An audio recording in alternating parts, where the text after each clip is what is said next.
O saudoso pastor Antônio Gilberto deixou para a Igreja Evangélica Brasileira um inegável legado de amor à educação e à Palavra de Deus. Por isso, a CPAD tem a honra de publicar a Bíblia com comentários de Antônio Gilberto. Nela, o leitor encontrará uma coletânea das principais anotações do autor, trechos de livros, artigos e lições de escola dominical ao lado dos textos bíblicos aos quais se referem. Um precioso conteúdo organizado pela CPAD.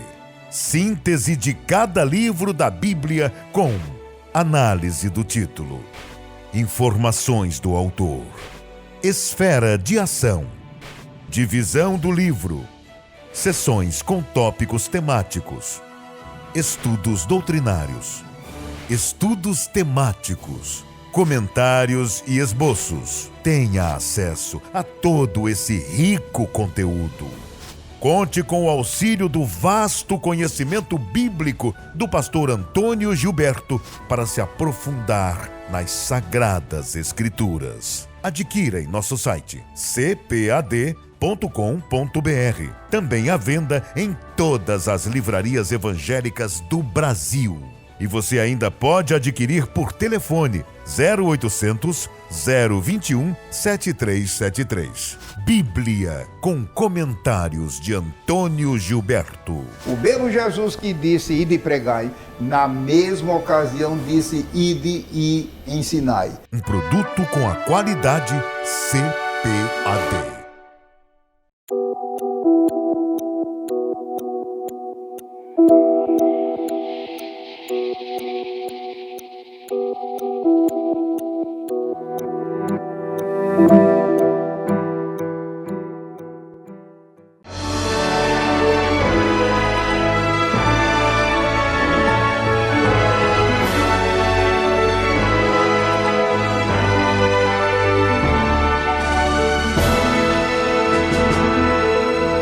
Subsídios. Lições Bíblicas Jovens. Lição 1. Profetas menores. Grandes mensagens em pequenos textos. A paz do Senhor Jesus, meus irmãos. Que a graça de Deus, que excede todo o entendimento, esteja presente em vossos corações. Aqui quem fala é o pastor Israel Trota, comentarista das lições bíblicas de jovens da CPAD no terceiro trimestre de 2021. Eu sou pastor auxiliar na Assembleia de Deus em Bom Sucesso, Rio de Janeiro, e também atuo servindo a Deus e ao meu país como capelão na Marinha do Brasil, prestando assistência religiosa e espiritual aos militares.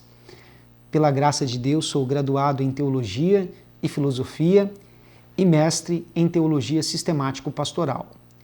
Nesse terceiro trimestre, vamos refletir sobre o tema Vigilância, Justiça e o Culto a Deus. Um chamado para a Igreja nos escritos dos profetas menores. Aproveito também para dizer que você não deve se esquecer de acompanhar as lições bíblicas aqui neste link. Aproveito para incentivá-los a curtir e compartilhar com mais pessoas o nosso canal.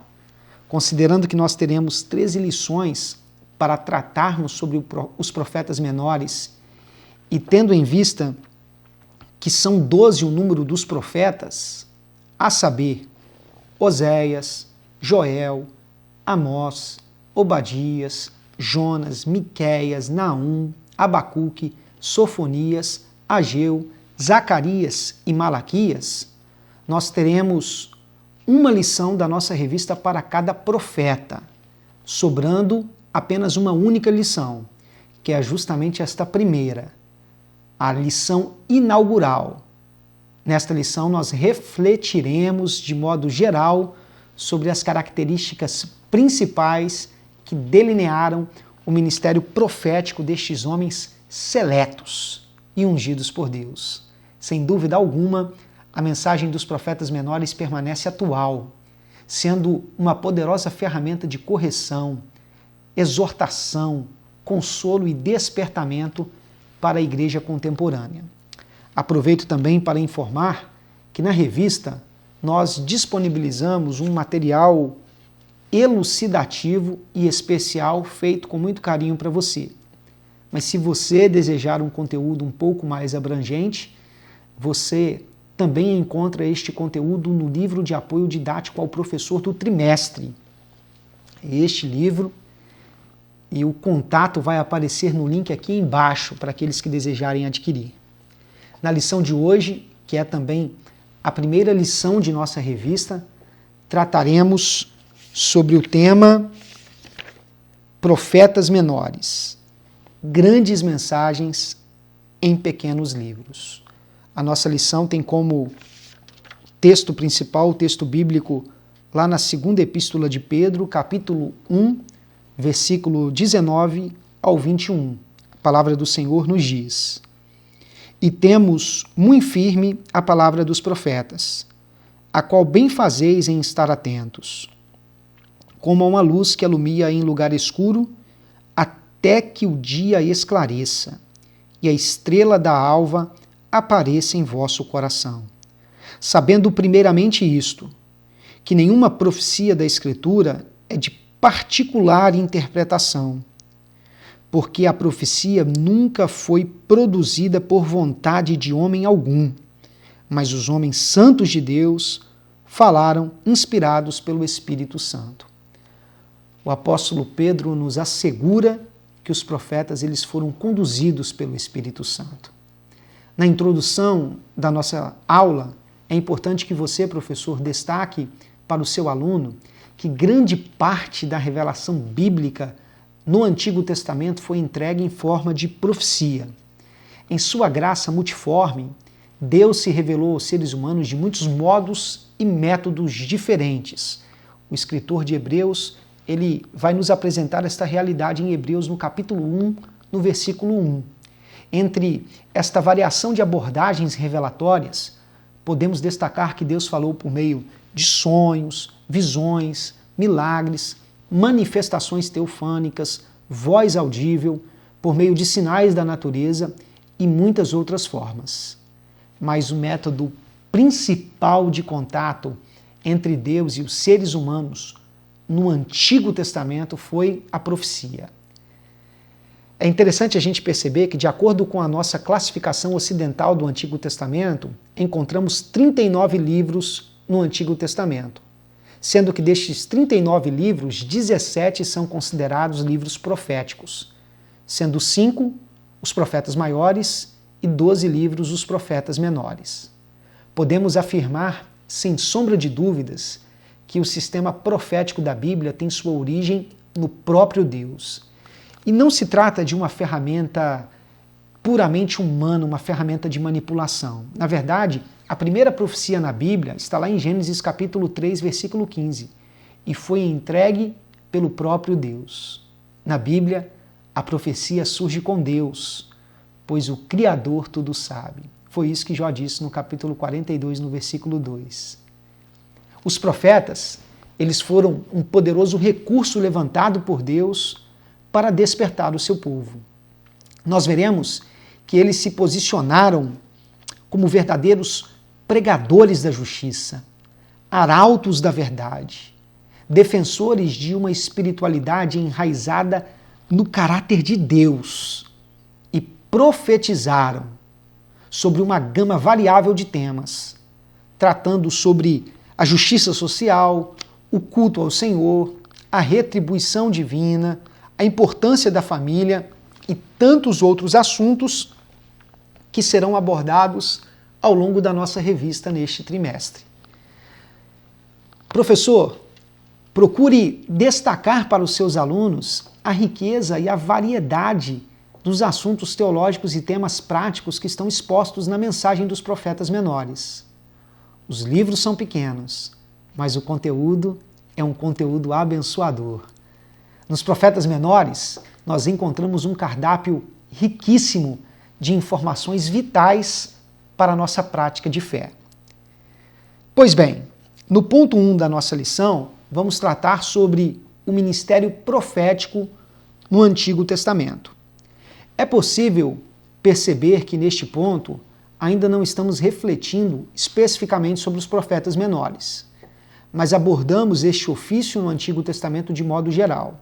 Aliás, nesta lição é uma característica que nós decidimos abordar o assunto, partindo do geral para o específico, do genérico para o particular, pois compreendemos que nós só entenderemos as características idiosincráticas e peculiares dos profetas menores se primeiro nós desenvolvermos uma visão panorâmica do ofício profético no Antigo Testamento. Primeiro, é necessário ter uma visão do todo para que depois a gente conheça de modo mais profundo a respeito dos profetas menores. 3 grandes assuntos se destacam no primeiro tópico desta lição. O ofício profético, em que refletiremos sobre a identidade de um profeta, quando surgia um profeta. Neste subtópico, estaremos refletindo sobre o contexto histórico e cultural que marcava o nascedouro de um ministério profético. E, por fim, no subtópico 3, 1.3, estaremos avaliando a tarefa essencialmente árdua e desafiadora de um profeta. O subtópico 1.1 diz: o ofício profético. O profeta é um porta-voz, um embaixador, um representante de Deus entre os homens. O termo hebraico nabi, usado no Antigo Testamento para profeta, indica que a origem deste ofício era divina. O profeta fala o que o Senhor diz. Se Deus não fala, ele deve permanecer em silêncio. Se a mensagem é árdua, deve ser corajoso para sofrer o ônus da entrega, mas não pode prevaricar em sua função, porque na terra o profeta representa o Senhor e deve ser fiel ao seu ofício. Sua palavra tem um selo de autoridade. Esta característica de representação retrata a nossa função hoje, porque como cristãos somos chamados para representar Jesus por meio de nossas vidas. A pergunta que devemos fazer aos nossos jovens, aos nossos alunos é: estamos cumprindo a nossa missão? Estamos representando Cristo da forma correta? Ao olhar para nós, as pessoas estão glorificando a Cristo ou estão se desapontando com o nosso cristianismo? É importante, professor, que você faça o link entre o contexto e a realidade dos profetas com o nosso contexto e a nossa realidade. Procure, todas as vezes que tiver a oportunidade, contextualizar a lição para os seus jovens. Faça a conexão entre o texto escrito e o nosso mundo, para que, de fato, cada verdade apresentada possa ser aplicada ao coração dos nossos jovens. Lembre aos seus jovens que o nosso testemunho só será uma fonte de autoridade se ele vier acompanhado de justiça e verdade, de um coração em chamas, sedento por Deus e apaixonado pelas almas. Definitivamente, nós precisamos aprender a amar o que Deus ama. E esta lição, os profetas menores trazem com muita excelência para nós. A palavra profética, ela tinha a leveza do vento, porque cada sentença, cada palavra era guiada pelo Espírito. Porém, ela também tinha a força de uma tempestade, visto que provocava uma verdadeira revolução na conjuntura social que rodeava os profetas. É por isso que no subtópico 1.2 da nossa lição, quando surgia um profeta, nós vamos destacar que os profetas eles apareciam em realidades de crise, em tempos de injustiça social, corrupção sacerdotal, impiedade da realeza e paganismo religioso. Quando a decadência moral começava a se alastrar, Deus levantava os seus profetas. Eles eram os verdadeiros guerreiros do Senhor.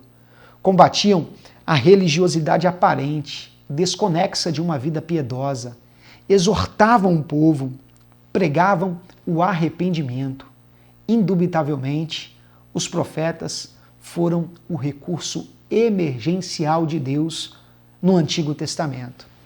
É interessante que a lei, ela regulamentava o ofício do sacerdote e do levita, mas não normatizava o ministério de um profeta.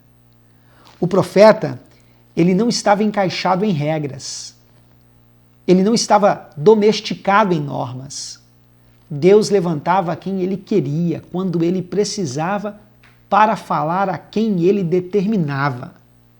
A base que sustentava o ministério profético era o conceito da atuação dinâmica de Deus entre o seu povo. Glória ao nosso Deus, pois ele tem a liberdade de agir e levantar quem ele quiser, de acordo com a necessidade de cada contexto. Hoje, quem representa o recurso emergencial de Deus para a nossa sociedade? Faça esta pergunta aos seus jovens e permitam que eles venham debater até chegar à conclusão de que nós, a igreja, somos o recurso emergencial de Deus para o nosso mundo. Por isso, precisamos aprender muito com os profetas menores. No subtópico 1.3 da nossa lição, vamos tratar sobre a difícil missão do profeta. Destacaremos aqui o desafio de ser profeta. Jesus nos ensinou em Lucas, no capítulo 12, no versículo 48, que a quem muito é dado, muito será cobrado. Quanto mais Deus investe em nós, mais responsabilidades nós temos. Promoções, condecorações geram cargas e responsabilidades. A missão do profeta era árdua. Por causa disso, alguns tentavam se eximir deste ofício. No entanto, eles não conseguiam encontrar realização fora da vontade de Deus. Aprendemos com os profetas a lição de que a convicção interior gera resiliência. Os profetas enfrentaram os desafios porque tinham perfeita consciência que agiam sobre a gerência divina, em face da indigência espiritual de seu tempo. Professor, neste momento, procure falar para os seus jovens sobre a importância da convicção interior. Lembre-os que a dúvida é sempre uma opositora à realização. Se você deseja fazer algo para Deus, revista-se de Deus no seu cerne existencial. Porque quando transbordamos pela presença do Senhor, quando o nosso coração está cheio, nenhuma circunstância adversa será capaz de nos deter. No tópico 2 da nossa lição, vamos tratar sobre o tema Quem eram os profetas. Descreveremos algumas características principais dos profetas. Em primeiro lugar, eles eram chamados por Deus. Ninguém se candidatava para este ministério. Na verdade, era Deus quem levantava seus profetas. É interessante a gente notar que enquanto o sacerdote, para ser um sacerdote, ele deveria preencher uma série de requisitos, assim como o levita, para ser profeta, a exclusiva condição era o chamado de Deus. Era a única exigência divina. Professor, eu te incentivo a fazer com seus alunos uma comparação entre as exigências para ser um sacerdote e para ser um profeta no Antigo Testamento. Eu trato de forma mais profunda sobre estas questões no livro de apoio didático ao professor. Enquanto o cargo de sacerdote, por exemplo, ele era exclusivo dos homens, no ministério profético, o gênero não importava. Deus usava tanto homens quanto mulheres. É bem verdade que se nós folhearmos as páginas da Bíblia Sagrada, nós observaremos uma predominância dos homens no ministério profético. Contudo, na Bíblia, as mulheres não estavam excluídas deste ofício. Além de Miriam, irmã de Moisés, que foi profetisa, nós encontramos na Bíblia Débora, juíza de Israel, lá em Juízes no capítulo 4, no versículo 4, e Uda, em 2 Reis, no capítulo 22, versículo 14. Ambas foram profetisas. O profeta Isaías foi casado com uma profetisa, Isaías capítulo 8, versículo 3. O Novo Testamento também faz menção a respeito da profetisa Ana, filha de Fanuel da tribo de Asser. Lucas capítulo 2, versículo 36. Homens e mulheres, reis e sacerdotes, padeiros, agricultores, pastores, independentes da profissão, do gênero, da idade, todos poderiam profetizar.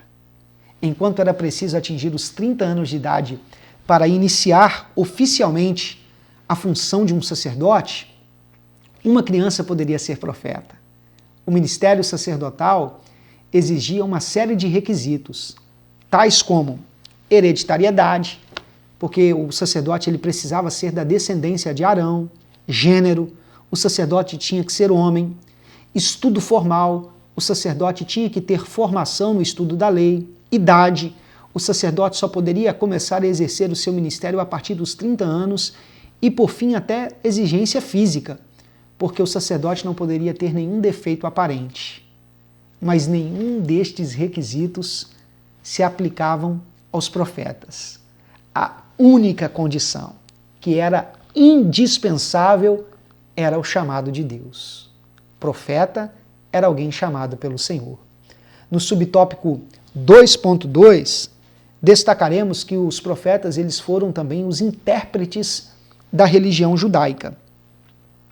Essa, aliás, não era a principal função deles, porque era uma prerrogativa dos sacerdotes, sancionada na lei de Moisés. Porém, como os sacerdotes eles mostraram-se relapsos nessa função, Deus levantou os profetas. Enquanto os sacerdotes se prendiam às regras, os profetas enxergavam o âmago dos princípios que sustentavam os regulamentos. É importante lembrar que Jesus agiu assim. Professor, neste momento, faça uma conexão entre Jesus e os profetas. Mostre isso para os seus alunos. Cristo entendeu o espírito da lei, a essência por trás das regras. O mesmo aconteceu com os profetas menores. É interessante a gente perceber que só consegue ter essa percepção quem tem uma vida profunda, uma vida em conexão com Deus. Só seremos eficazes em nosso ensino se formos verdadeiros em nossa espiritualidade. Pregação não é o que eu falo, mas é o que eu sou. Não adianta estarmos com o nosso intelecto abarrotado de informações bíblicas, teológicas, conceitos, conhecimentos, se o nosso coração permanece vazio de experiências com Deus. Nossa fala só terá peso se nossa vida tiver autoridade, uma autoridade que não é carimbada pela inteligência, mas pelo selo da integridade. No subtópico 2.3, vamos tratar de uma forma mais genérica sobre os profetas menores. Nós estaremos refletindo aqui de modo mais particular quem eram os profetas menores. É importante, professor, que você apresente neste momento um quadro dos profetas menores para os seus alunos. Nesta apresentação geral, você pode fazer uma comparação, uma exposição entre os profetas pré-exílicos e pós-exílicos, isto é, entre aqueles que profetizaram antes do cativeiro e depois do cativeiro babilônico. Existe um quadrozinho que vai assessorá-los no início da nossa lição, pode ajudá-los também nesta exposição.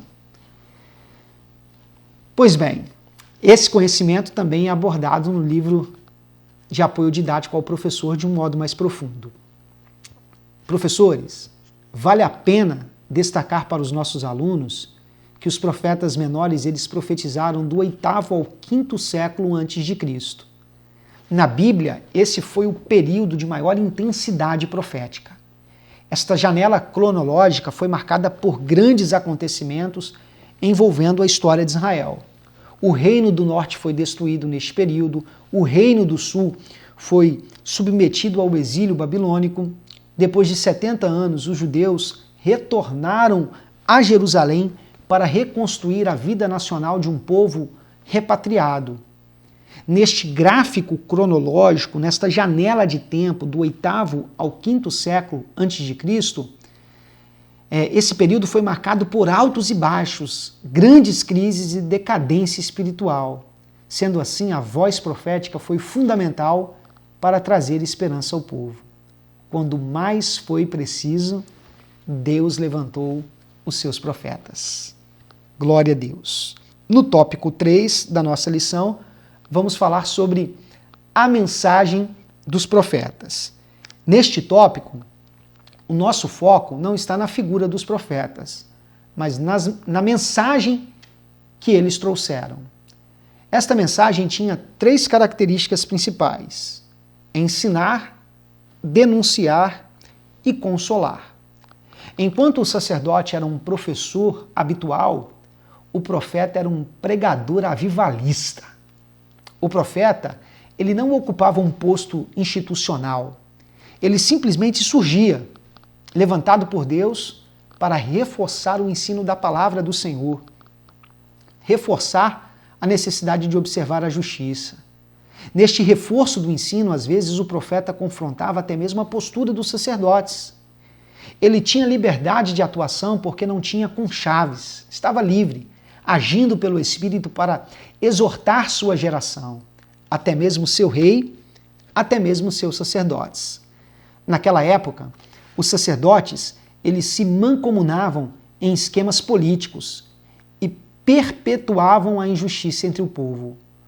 Como os profetas, eles não estavam envolvidos nesses sistemas de fraudes, eles denunciavam a opressão, a prevaricação da lei e a vida luxuosa conseguida às custas da opressão. Os profetas, eles também condenavam. Eles condenaram a prostituição, a soberba, o orgulho, a jactância, a vaidade, a idolatria.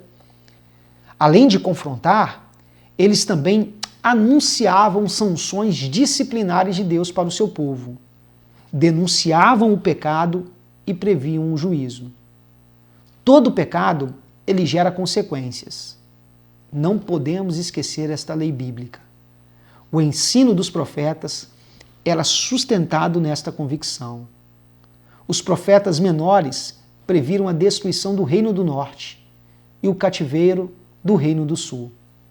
Deus revelava aos seus profetas os juízos divinos que seriam impostos no seu povo. Envoltos neste cenário desanimador, marcado pela antivisão do caos, do pesar divino sobre o povo, é neste contexto que surgia outra característica fundamental da mensagem profética: o consolo. O profeta, ele não apenas falava de juízo, mas ele também trazia esperança. Esperança em meio ao caos. Por mais difícil que fosse a realidade, o profeta convidava o povo ao exercício da fé. O juízo causava despertamento instantâneo, mas era a compreensão nítida do amor de Deus que garantia a manutenção deste despertamento. O amor de Deus estava expresso em um plano divino para o seu povo. Esse caminho, às vezes, ele possuía lombadas de exortação e semáforos de juízo.